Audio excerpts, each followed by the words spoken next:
Hi, we are Chuck and Linda Steffen here from Fordyce. We belong to the All Saints Parish, part of St. John the Baptist.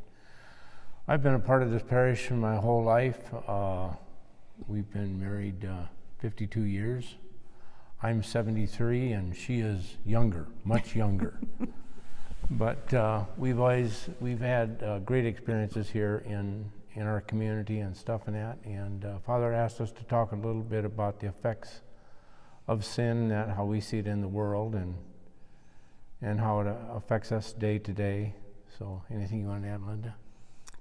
Just the idea of everybody has a problem, or shouldn't say a problem, but they have a situation where something happens and right away they, say, well, the devil's working on me here or something like this. It's not necessarily the devil, it's just that God is giving you a little bit of a cross to carry, or a cross to bear, and that he wants you to grow through that sin or through that problem, and so he gives you something to work on. Yeah, there's sin throughout the whole world. There's so many things going on right now overseas and stuff and that, and then you look at how fortunate we are and where we live, and you look for Jesus's life in our own area, and there's so many things that we can see God in others on the things that they do, and they're a real inspiration to all of us about how they've handled certain tragedies in their life, and you can see that they've turned to God for help and stuff and that, and they've been great inspiration to, I think, both of us, to what we witness from other people here in our own communities. They've been absolutely awesome. We like to look at the good in people.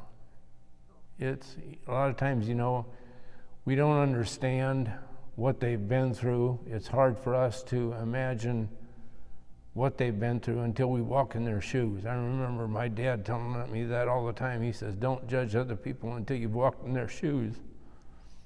So, you might condemn some people for what they do, but we have to take care of ourselves, and we can't worry about everybody else. Sin is an effect on us and how we take care of that sin and go from there.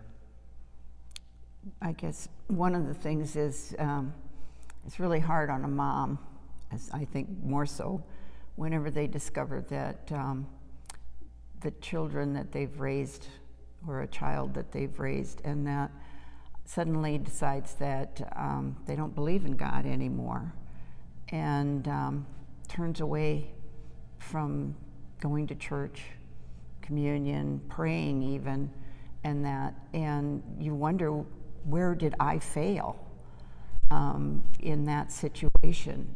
And I think it's even more prominent now in this time period, and that I know I spent hours praying for my kids, and that they would find their way back into the church, and that I said it's a slow process, but this is where the devil once again has stepped in, and he's working really hard to take, the child away.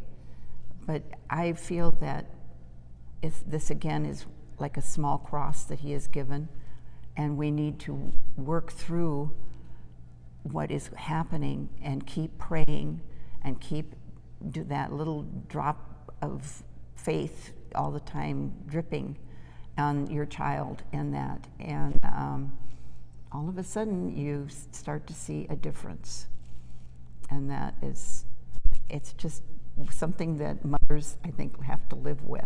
Fathers do too, but I think it really hurts the mothers more. A few years ago, twice in the last 10 years ago, I know I had a major blood clot that I was told that I wasn't probably going to live from that, and I was literally picking out my pallbearers. That's no fooling. I was actually picking out my pallbearers because I didn't think I was going to make it. But I prayed, and it's amazing how many times you can say an act of contrition in a short time. But I guess God wasn't ready to take me, so he brought me through that. And then I think it's been about 3 years ago, 4 years. I fell in the shop that I was working in, and I broke my neck, and I broke C2 and C3 in my neck. And the doctors said that I'm lucky to be alive, and I should probably never ever walk again. But I'm once again, God wasn't ready for that part of me to cave into that. And I know it was 3 years ago, and I recollect we just had our Forster breakfast this last weekend, and I can remember I had broken my neck about 3 or 4 weeks before that, and I had not been to church in over a month. And so I wanted to get to church that day of that breakfast, and I was really hurting, but I wanted to get to church, and I wanted to stay at least until communion, so that I'd probably walk out after communion if I couldn't take it, because I was really hurting pretty bad, but I did want to go to church. That's always been a pretty important part of our life, is making sure we make it to church every Sunday and every holy day. We've always done that. So that's been important to us. And I remember getting out of the pew and coming up the aisle here and grabbing onto each pew.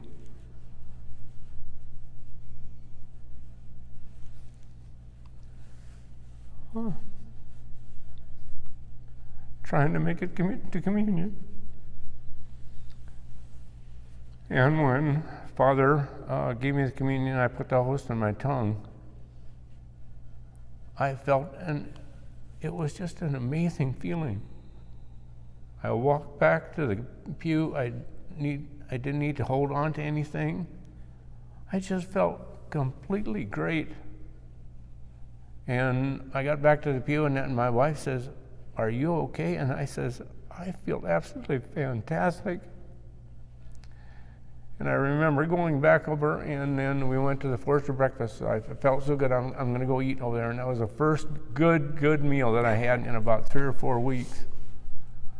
So that was a simple little miracle that I experienced. Yeah, I could see it on his face as he walked back that something had happened. And that once again, it was our faith and our belief in God and the Holy Spirit and everything. They were all there present that day. It came at a time when I just really didn't expect it at all. It makes you really bring the faith back around. And we have a lot of faith in this community. There is so many miracles that have been happening. And even with all the troubles and all the fighting with the devil, and that I still believe we're winning.